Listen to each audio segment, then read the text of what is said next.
Welcome to my channel Gupta coaching classes, station गली खेतसराय।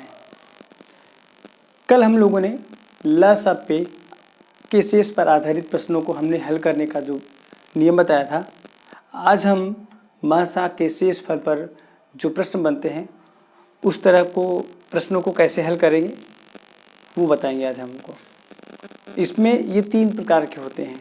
इसमें 3 प्रकार के प्रश्न बनते हैं। पहला प्रश्न बनता है कि जब प्रत्येक दशा में x शेष बचे, यानी एक कांस्टेंट संख्या कोई बचे कि प्रत्येक संख्या में भाग देने पर एक कोई कांस्टेंट शब्द x जो है शेष बचे। दूसरा बचता है कि उसमें अलग अलग x, y, z शेष बचे। और तीसरा होता है इसमें प्रत्येक दशा में समान शेष बचे। तो हम आज पहले डिस्कस करेंगे अभी इस पहले वाले नियम को। जब प्रत्येक दशा में x शेष बचे तो ऐसी कंडीशन में क्या करते हैं, उसका नियम क्या है कि नियम है कि दी गई संख्या में से, यानी जो संख्या दी जाएगी उसमें से x को घटाकर, यानी जो शेष हमारा बचेगा उसको घटा देंगे। किसमें से जो संख्याएं रहेंगी उसको घटा करके उसका हम मासा ज्ञात करते हैं। ठीक है, बस यही नियम है। इसका क्या नियम है कि दी गई संख्या में से x को घटा देते हैं, शेष को घटा करके जो संख्या आती है हम उसका मासा निकाल देते हैं। बस इतना करना है। तो इस पर एक उदाहरण देखिए। प्रश्न है वह बड़ी से बड़ी संख्या। देखिए प्रश्न में अगर छोटी से छोटी संख्या बोलता है तो हम उसमें लसा निकालते हैं, और जब बड़ी से बड़ी संख्या बोलता है तो हम उसमें मासा निकालते हैं। तो कल हम लोगों ने लसा पे सवाल लगाया था, आज हम मासा पे सवाल लगाएंगे। वह बड़ी से बड़ी संख्या ज्ञात कीजिए जिससे 13,356, 1,868 और 2,768 यानी 2,764 इसमें डिवाइड करने पर, भाग देने पर प्रत्येक दशा में 12 रिमाइंडर बचे, यानी 12 शेष बचे। वो नंबर बताना है, आपको बड़ी से बड़ी नंबर बताना है जिससे इसमें डिवाइड करना है इन नंबरों में। उसके बाद डिवाइड करने के बाद जो शेष रिमाइंडर बचेगा वो 12 आना चाहिए। तो हम कैसे इसको लगाएंगे? इसको लगाने का रूल्स यही है। इसमें हमने बताया कि प्रत्येक संख्या से, सभी नंबर से हम रिमाइंडर को माइनस करते हैं। तो जब हम तीनों संख्याओं का मासा निकालेंगे तो इसका आंसर आएगा 64। यही हमारा आंसर। आइए हम दूसरे प्रकार के जो प्रश्न को उसको कैसे हल करते हैं। ये देखिए, इसका नियम है कि दी गई संख्याओं में से क्रमशः शेषफल को घटाकर, यानी जो संख्या दी गई है उसमें क्रमशः, यानी पहली संख्या से पहला शेषफल, दूसरी संख्या से दूसरा शेष और तीसरी संख्या से तीसरा, यानी जितने भी संख्या दी जाएंगी सबको क्रमशः घटाएंगे। घटा करके जो मान हमें प्राप्त होगा उसका हमें मासा ज्ञात करना होगा। अब ये प्रश्न बनता है वह कौन सी सबसे बड़ी संख्या है जिससे 307 और 330 को भाग देने पर क्रमशः 3 और 7 शेष बचे।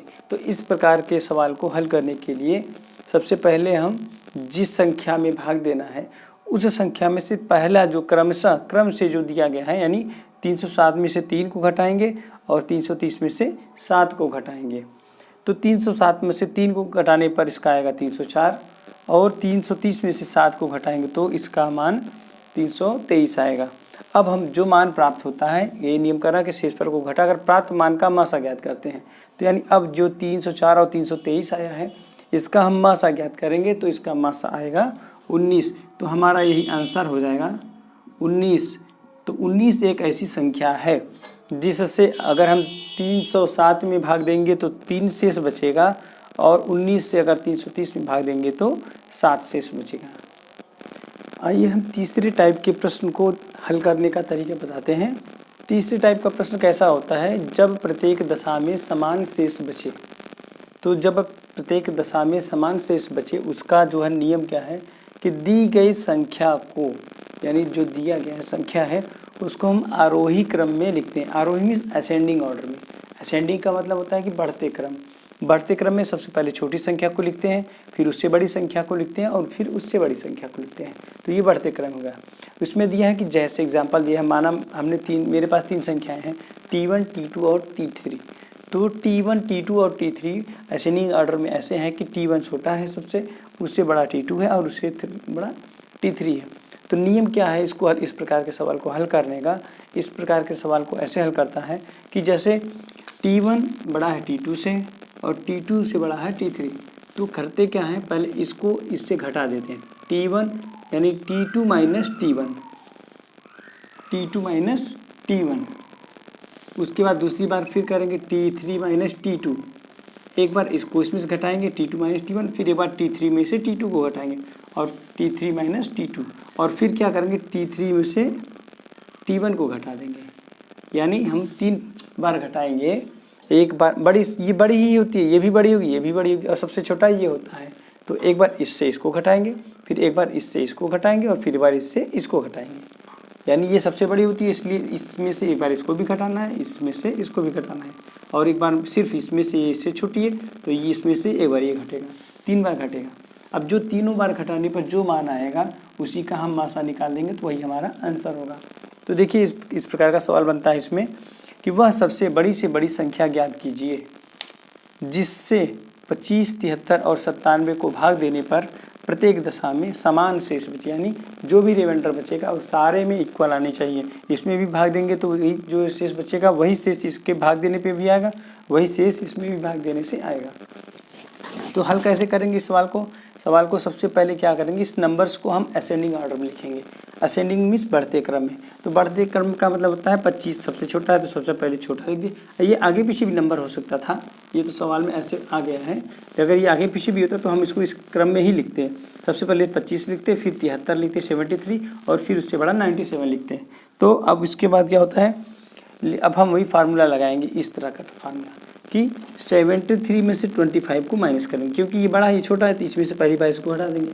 दूसरी बार फिर क्या करेंगे, तो यानी 73 में से 25 को हटा दिया तो आगे 48 आ गया। फिर उसके बाद क्या करेंगे, 97 में से 73 को माइनस करेंगे। 97 माइनस 73, 90 माइनस ये आएगा 24 आएगा। और फिर इसी 97 में से हम 25 को भी माइनस करेंगे, तो 25 को माइनस करेंगे तो आ जाएगा 72। अब जो हमको आया है, हमारे पास आया है, हम इन तीनों का मासा ज्ञात करेंगे तो हमारा तीनों का मासा आ जाएगा 24। यही हमारा आंसर हो जाएगा, आंसर हो जाएगा 24। तो इस तरह से हमने तीन प्रकार के जो सवाल होते हैं तीनों को कैसे हल किया जाता है हमने बताया। आप इस वीडियो को 1-2 बार रिपीट करके देखिएगा, आपको सारा कॉन्सेप्ट क्लियर हो जाएगा। अगर हमारा वीडियो आपको अच्छा लगा हो तो हमारे चैनल को सब्सक्राइब कीजिए, वीडियो को लाइक कीजिए, अधिक से अधिक शेयर कीजिए। थैंक यू दोस्तों।